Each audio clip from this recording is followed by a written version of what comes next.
G'day guys, Greg here. Well, today I'm going to show you how to hard boil an egg using the old air fryer. It is so easy to do, so let's do it. Alright, so first of all let's pull out the drawer. Now if your air fryer comes with like a tray or something, you might want to use that to stop the eggs from rolling around, but it sort of doesn't really matter that much.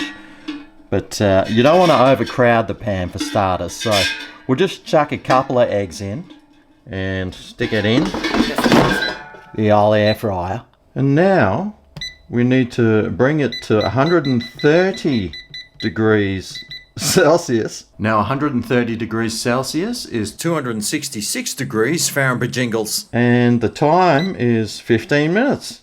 So hit start. And now you just got to stand around for 15 minutes, maybe do some hula dancing or something. Alright, well that time has gone off, so here we go. The eggs, they look very inconspicuous, don't they?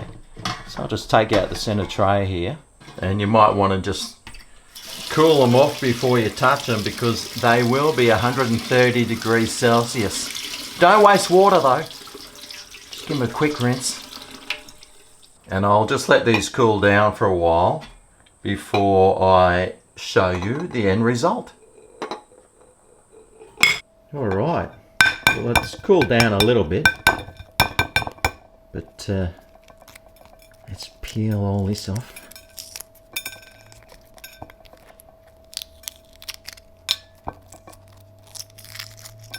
The shell seems to be coming off quite easily.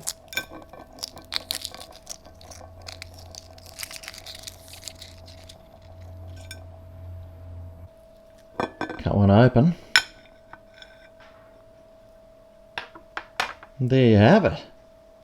Delicious hard-boiled egg done in the air fryer. Alright, well I probably should give one a try, huh? Bit of salt on there. Is there any salt coming out? Add a bit of salt on there. Alrighty.